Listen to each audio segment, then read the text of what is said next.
You're listening to the Morphology Podcast.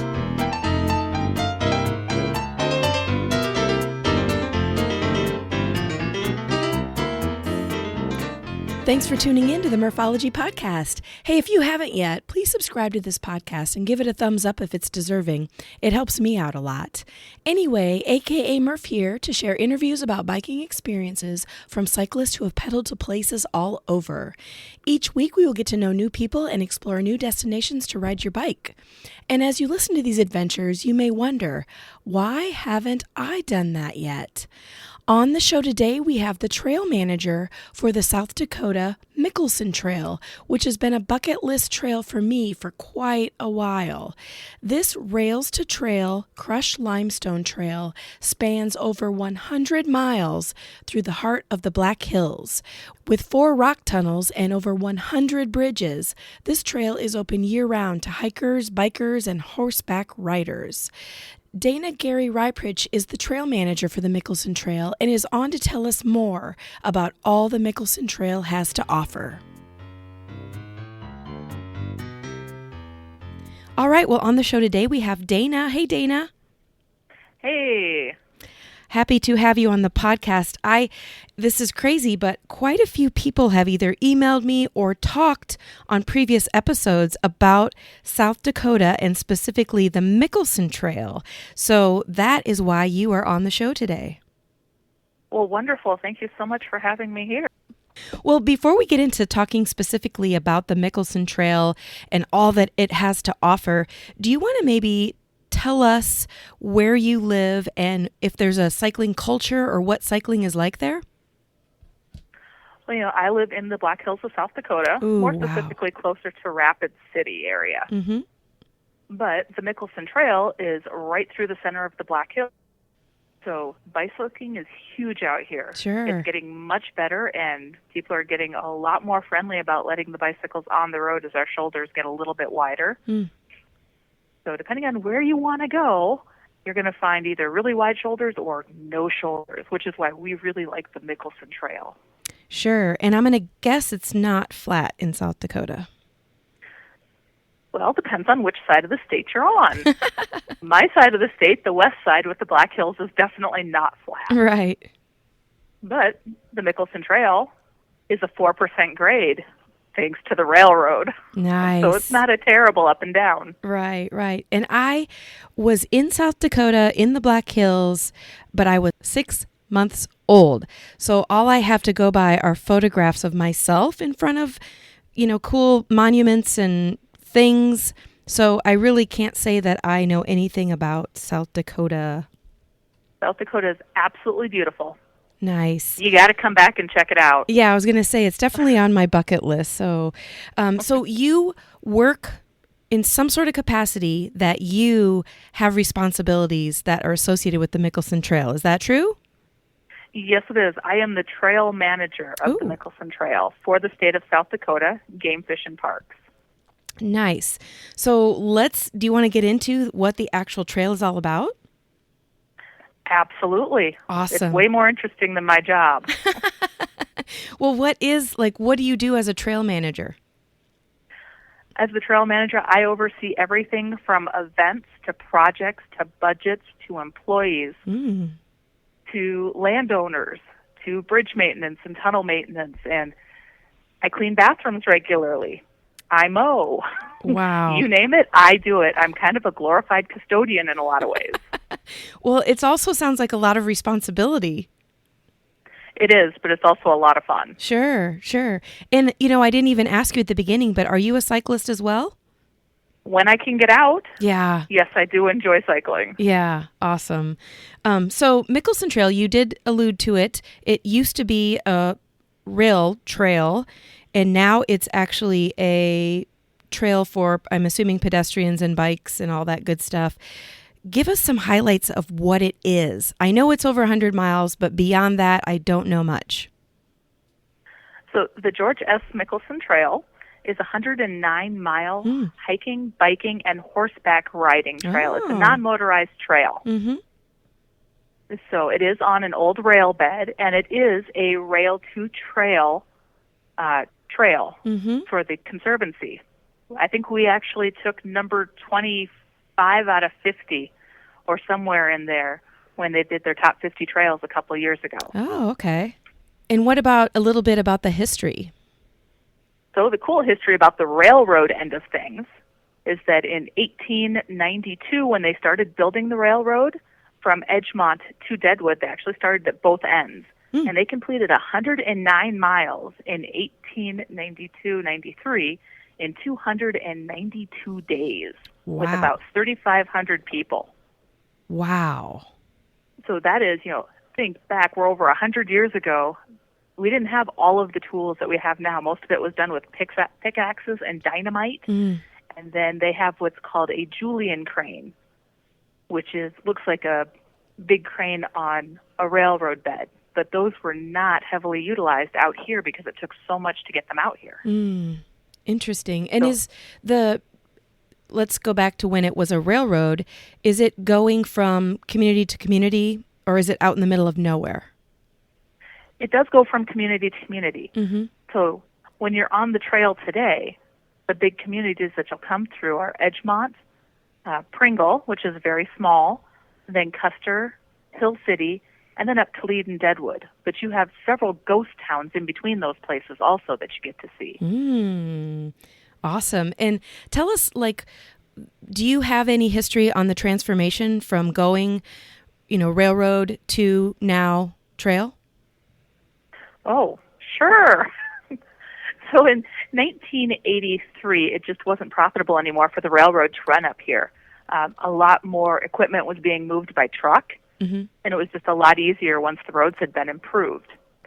So the railroad quit running, did its last run in, I think it was March of 1983. From that point, it just sat vacant. In the late 80s, a group of folks decided that this old railroad grade was amazing for mountain biking on.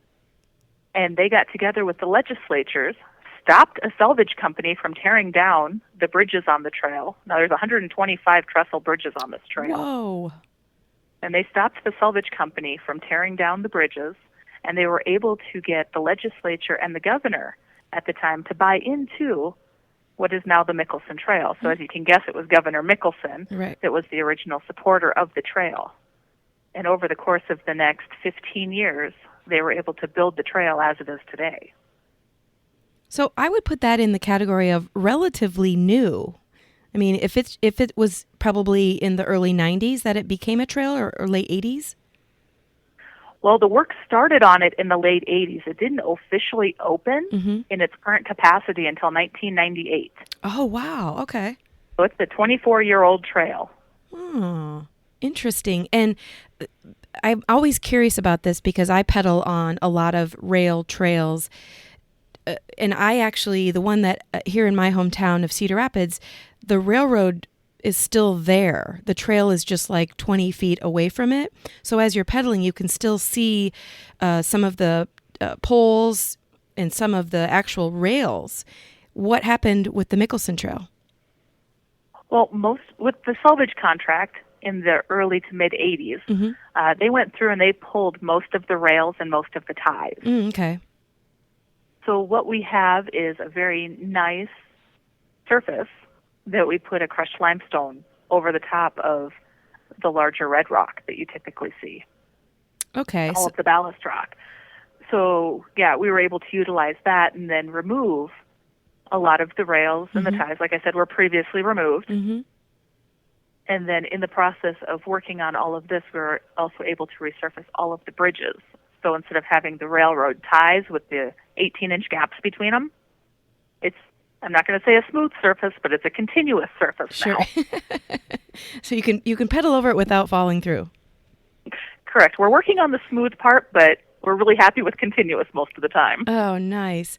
Well, do you want to get a little bit further into terrain? You know, you mentioned crushed limestone and you mentioned bridges, but can you kind of give the listeners a feel of what they'll see if they are riding their bike 100 plus miles on this trail? Well, if you're starting in Edgemont, which is at the south end, and technically mile 0 for our counting purposes, and we have used the old railroad mile markers and their mile count from point to point. So you'll see reproductions of things along the trail, mostly the mile markers. But you'll also see once in a while a concrete fence post. And those are the right-of-way markers for the Mickelson Trail and the railroad right-of-way for what it was, 140-ish years ago. So that's really cool. And then you get into this terrain, and as you're leaving Edgemont, you're in a short grass prairie, which doesn't look like a whole lot, and then you cut away from the road, and it opens up into this beautiful rock canyon. You're never going to see it unless you're on the trail. Just the lay of the land through there. Nice. And then as you're working your way north towards Custer, you're getting into a little bit more of a taller grass prairie, and once you get north of Hill City, you're into a beautiful pine forest. And you get to stay in that all the way up to the Lead Deadwood area. And I would guess there are camping opportunities or campgrounds or something if people are trying to, do a continuous let's bike the whole thing?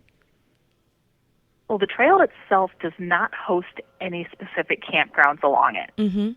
But there are a lot of privately owned campgrounds and public campgrounds. There's a Forest Service campground between Hill City and Custer. And then there's many, many private campgrounds along the way. Or as you get into the northern end of the trail, there's a lot of Forest Service. So as long as you're out of the trail right away and not at any of the trailheads, then you're welcome to camp in the forest as long as you dry camp. Wow, I love that there's multiple types of terrain and types of things that to see. And oh, yes. Yes, lots and lots of nature, lots of wildlife.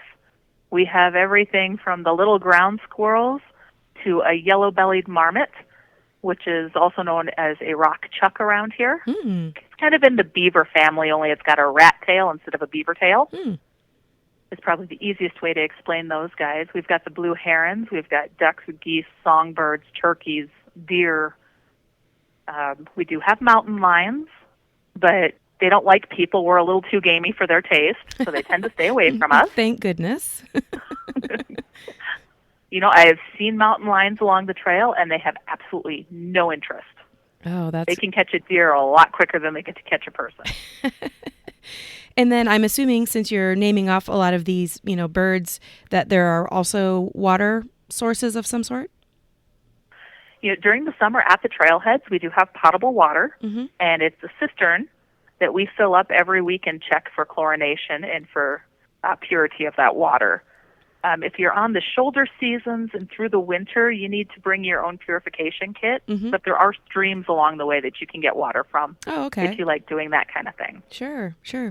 And then you listed off some of the towns. Do you want to talk a little bit more about what you mean by ghost town? A quick interruption to give a shout out to Primal Wear. Cycling is their passion and apparel is their craft. So if you are in the market for a new jersey, bibs, mask, or any cycling apparel, go to primalwear.com and use code PRIMALMURPH to get 20% off your purchase. Yes, 20%. Now back to the show. Well, we have 3 very small towns or non-existent towns. So when the railroad ran, it was the main artery through the Black Hills. And the Black Hills was known mainly for gold, but secondly for the lumber industry and the logging industries. So we have some towns that, say, Nahant is one of them, that no longer exists. But at the turn of the 19th century, it had everything from a grocery store to a bank to a hotel to a roller rink. And then within about 30 years, everything closed because they couldn't, the logging industry had taken a dive at that point. But then we have Rochford. Super cute community. It's got a year-round population of about 9 people. Wow. But in the summer, it's got a great little saloon called the Moonshine Gulch and a little eclectic store called the Rochford Mall. And people will stop in Rochford and have ice cream or have a beer at the saloon, grab something to eat, and continue pedaling to wherever their overnight destination is going to be. I love it already. Good time. Yeah. It's a lot of fun. Lots of stuff to see. And that's not even counting the 4 hard rock tunnels that we've got out here. Yeah, talk about the tunnels. Or you said over 100 bridges, and then I'm assuming tunnels exist as well.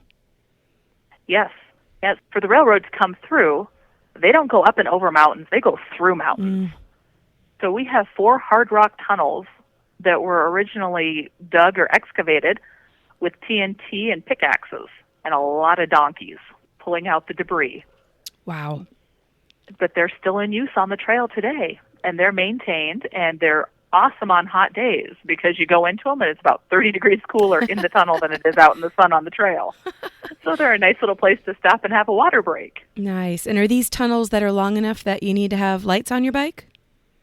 No, you don't need lights on your bike, but I highly recommend taking your sunglasses off before you try to go in, and then stay in the center of the tunnel because there are drop-offs on both sides for drainage purposes. Oh, sure. Okay. So when you're out and about on the Mickelson Trail, whether you're, I don't know if you're making sure people are doing the right thing on the trail or you're just checking out things that need to be changed, what do you love about the Mickelson Trail?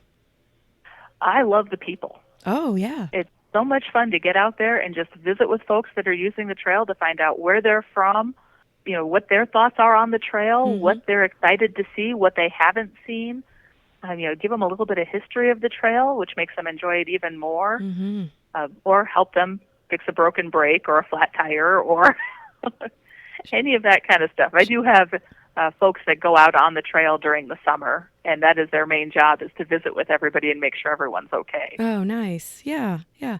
Do you have a count of, is it hundreds or thousands of people that come visit this trail? We do have a pass system, and we do have trail counters out there that will click off every time this infrared line is broken. So we say there's, somewhere between 60 and 70,000 users annually. Oh, that's great. That's impressive. We're still hidden out in the hills, so you can be out riding and you may not run into anybody until you hit a trailhead. So you feel like you're in the middle of nowhere, and then there's people, and then you're in the middle of the nowhere. And so with that said, does that mean, let's say a family's going to go, are there different trailhead opportunities that they could park their car and start a bike ride and return to their car? Oh, absolutely. Yep. We have 16 trailheads, and they're anywhere from 5 to 16 miles apart. And once you get on the trail, you're typically on until you get to the next trailhead. But between some of them, we do have other access points.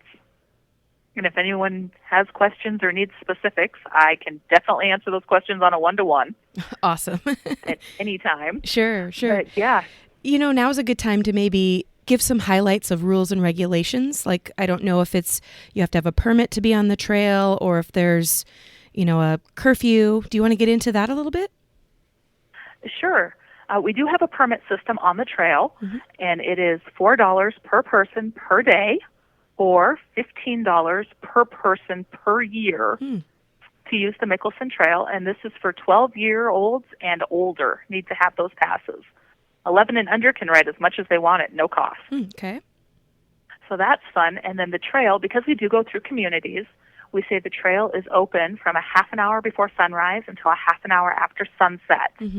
And that just gives the communities and those folks that live along the trail a little bit of me time. Sure. So they don't always have somebody coming right by them. Sure. And if you... Oh, go ahead. Like I say, we also, I mentioned earlier, we have horses. It's a multi-use trail. So along with that, bicycles have to yield to the pedestrians, and then everybody has to yield to the horses. That way everybody stays safe while we're out there. Sure. It's a lot of fun, but you got to remember with the horses, they see out of the corners of their face. They don't look at you straight on. Oh. So you kind of need to start talking to them as you're coming up, either from the front or from the back, so that the riders know that there's somebody coming. It's not cool when you just whiz right by those horses because it can really spook the horses. Sure, that makes sense, yeah. And if somebody wants to get a permit, do they have to come to a specific office, or is it something simple they can do online? Oh, super simple. They can go online and just search for the Mickelson Trail on Google, because that's the easiest form I found.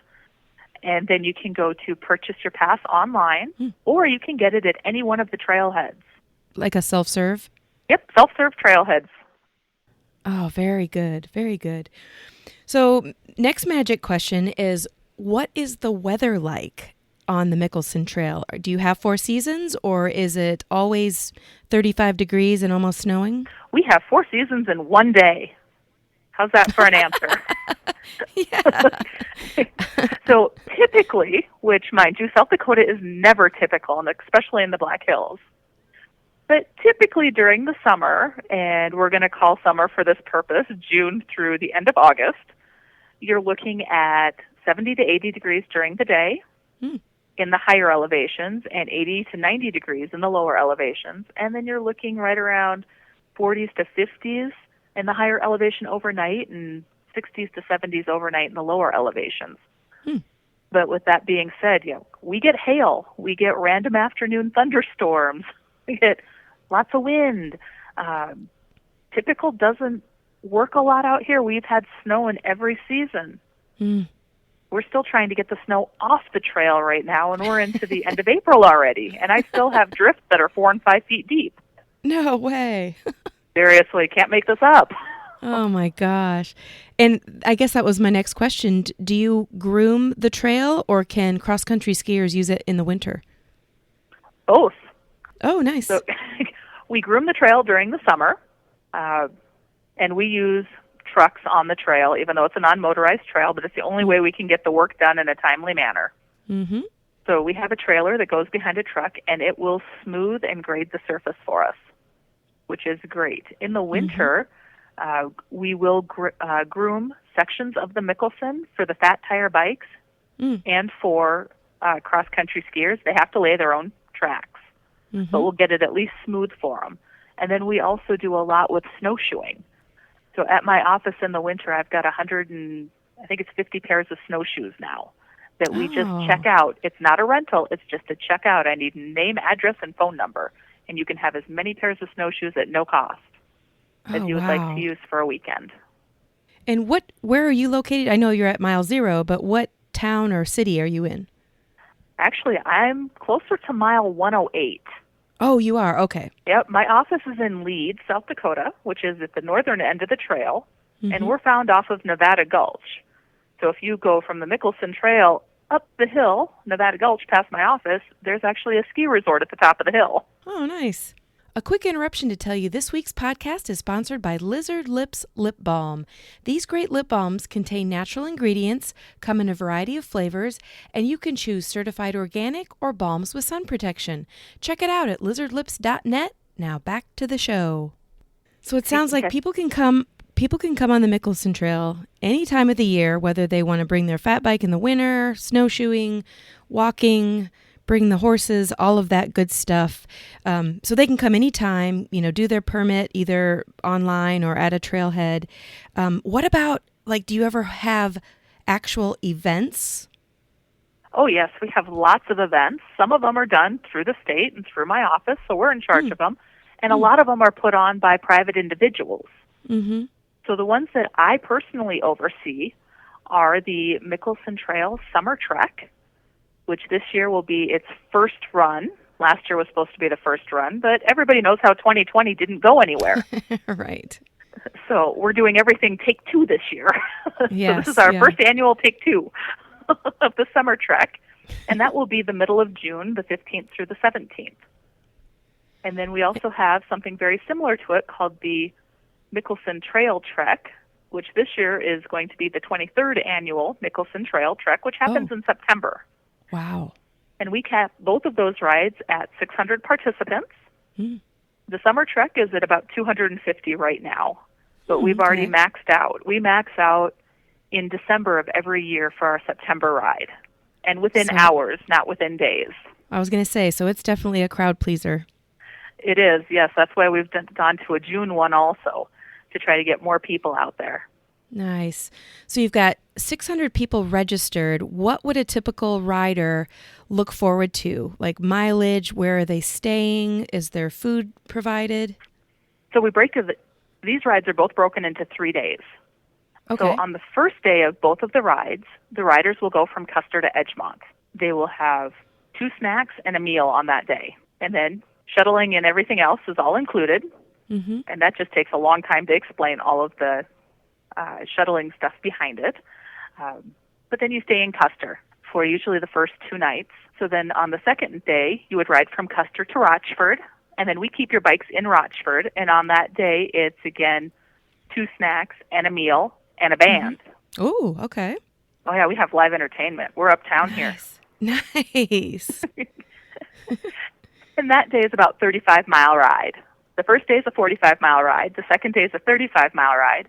And on the third day, we go from Rochford to Deadwood, which is 25 miles. And it's, again, 2 snacks and a meal. So a lot of our participants will say it's the only bike ride you can gain weight on. That's awesome. We have lots of fun. We get everybody from all walks of life. We open it up to 14-year-olds and older, with the understanding that all the minors have to stay with whoever their guardian is, whether it's their parents, their grandparents, their aunts and uncles, just so everybody stays safe. And then we have outriders and medics and shuttles and all of that fun stuff, so we haven't lost anybody anywhere. Everybody makes it to the end. That's perfect. And then do they stay in hotels or camp? You can do whatever you want, but most people prefer a motel or a hotel with a hot tub by the end of the day. There you go. Yeah. That's awesome. So is there a specific website, or can you just Google Mickelson Trail Summer Trek or Mickelson Trail Trek? If you go to the Mickelson Trail website and go about halfway down the page, there are tabs for both of those events, and underneath them it says register here. And I will tell you the summer event, the Summer Trail Trek, does close on May 1st. So we're hitting the end of that registration period. Oh, sure. Yeah. You got to have a couple weeks to get everybody online and get them going in the right direction for food and merchandise and all that. Mm-hmm. I'd say those are the 2 big bicycle events that we do. And then, like you said, there's plenty of other private events. I know I interviewed a charter company that does RAGBRAI, which is the bicycle ride here in Iowa, and they are starting to do some bike rides along the Mickelson Trail as well with their charter service. Yep. Yeah, we have several of those groups that are starting up those specific rides. Mm-hmm. that are going to be coming out here. I think I've got 4 of them on the books this year, and those 4 companies all have at least 2 events apiece over multiple days that will be out here. Nice. But then we also host running events. We've got 2 major marathons that happen on the Mickelson Trail, the Deadwood Mickelson Trail Marathon and the Run Crazy Horse Marathon. We also host a ultra marathon called the Lean Horse Marathon. We have gravel grinders. We have snow bike races. We do veterans events. They've got the Veterans March and Mission 22 that are both veteran-related events that come out, and they utilize the trail. Wow. So we have, I'm trying to envision a marathon on a flat rail-to-trail. Whew, that would take a lot of mental strength. It's beautiful. The scenery takes away from the fact that you have to run 26.2 miles. Yes, you are so right on that. And then we do have a very, very specialized event that happens 5 times a year on the Mickelson Trail. And it is called the Trolley on the Trail. And it's exactly what it sounds like. We actually take one of the local trolleys that they use in the Deadwood area as a local bus, and we put it on the Mickelson Trail. And we load it up with people that have mobility issues and disabilities that don't allow them to get out on the Mickelson Trail, whether it's mobility or visual, balance, health issues, any of those things. We will put them on this trolley, and they will get a tour of the trail, and we do about 15 miles on any one of the rides, and they get a talking history of the trail as we go down. That's impressive. So even though we say the Mickelson Trail is technically handicap accessible, there are still some folks that cannot get out. And this is our answer to that problem. Right. And you mentioned non-motorized, except for obvious exceptions that you've listed, more of staff kind of deals. What about e-bikes? We do allow e-bikes. Oh, okay. But the key here is that they have to be pedal assist e-bikes. So in order for that assist to work, you have to pedal. There's no Wicked Witch of the Westing it up the trail with no pedaling and passing everybody. Right. That's no-go. That's a moped. Right, exactly. And of course, a lot of people that use e-bikes, especially pedal assist e-bikes, are maybe people that if they didn't have the e-bike, they wouldn't be able to join the group or the family. So it's definitely a plus to be able to offer that. Oh, absolutely. And, we allow the electric wheelchairs out there also, and the small scooters are the only other exceptions to the non-motorized rule. Mm-hmm. The trolley option that you mentioned earlier, is that something that people can register for, or is it invite only? You do have to register for it. It's a pre-registration process, and it's a group event.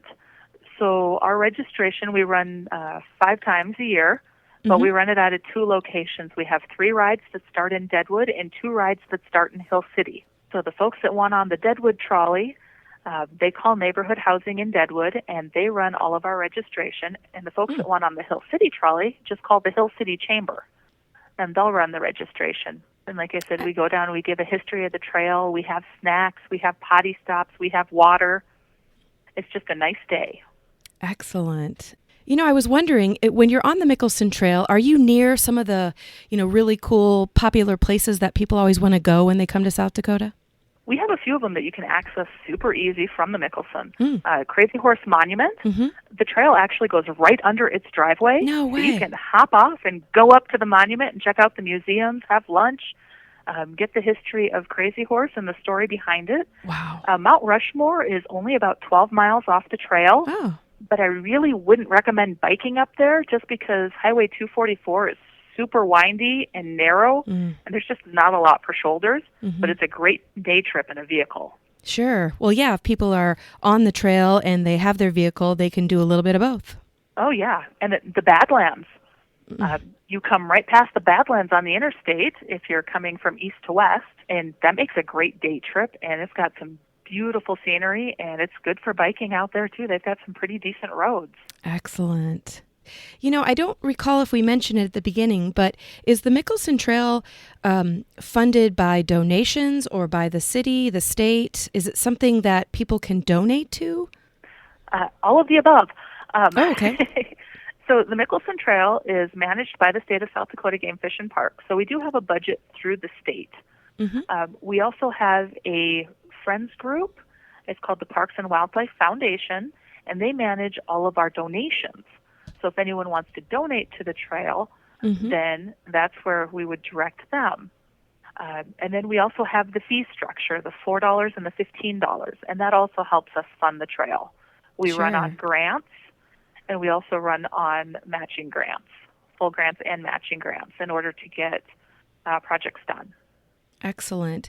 And, the fact that you are grooming the trail multiple times a year is fabulous for someone like me who, if I go on a bike ride like that, it's probably on my touring bike, which is weighted down with all my junk. And, having to avoid big ruts from, rainstorms sometimes is a little bit more of a challenge. So it's nice to know at least a couple times a year somebody has eyes on that trail and they're making it the best it can be. Oh, absolutely. And for the best riding experience, I highly recommend either a hybrid or a mountain bike, just something with a little bit thicker tire and a little bit more grip, because we are talking a crushed limestone, which when it's placed and packed and we've had moisture, it rides like asphalt. But as the summer wears on and things start to dry out, in some areas it can ride more like sand. Sure. Which is kind of the downside to it. Sure. Well, awesome. Any other entities or things that you maybe want to promote about the Mickelson Trail? We have a great working network with everybody along the trail. All of the communities are super supportive.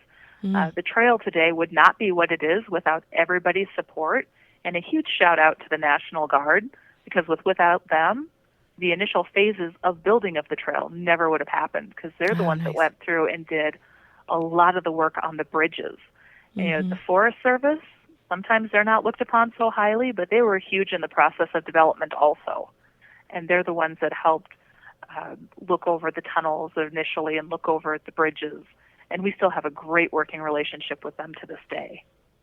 Excellent. Well, I am for sure, it's been on my bucket list for a while to come to the Mickelson Trail, but now I'm even more giddy about it and may have to look into a trip later this year. In all reality, we're really not that far away. Yeah, I know. I saw that. Well, I know if you can just Google Mickelson Trail, but do you have a specific website that you'd want people to go to? Like I see bikemickelson.com, but I don't know if that's run by your organization. Nope, that one is not it. The best website to use is going to be www.mickelsontrail.com, and that's MICKELSON trail.com. Excellent. Well, Dana, thank you so much for coming on the show to talk about the Mickelson Trail, and hopefully your phone's going to be ringing off the hook after we post this episode because people are going to want to have questions and find out more. Well, wonderful. We'll be looking forward to it, and it promises to be a wonderful summer. Awesome. Thank you. You're welcome. Have a wonderful day. Well, listeners, that's it for this week. Thanks for tuning in to listen. Now, who wants to go on a bicycle adventure in South Dakota with me? Thanks to Dana for taking the time to talk about all that the Mickelson Trail has to offer. She has a dream job, doesn't she? And like she mentioned, the website is www.mickelsontrail.com and is loaded with information about the trail itself, as well as the communities the trail goes through. Events are listed as well. You can also donate to the Mickelson Trail efforts at parkswildlifefoundation.org. Oh, and a shout out to listener Bernie from Colorado Springs for reaching out to tell me about the Mickelson Trail Summer Trek, Mickelson Trail Trek, and Dana's contact info. Thanks, Bernie. So if you have a topic or the name of a cyclist you find interesting, email me at murphologypodcast@gmail.com. Visit my Instagram page for daily entertainment and check out the Murphology YouTube page to find videos of some of the places I go with my bike. For now, I will leave you with this quote from the Unwritten Book of Murphology. This quote comes from Ben Stooksbury. "A perfect gift for anyone that loves the outdoors is inviting them out on an adventure." Think about it.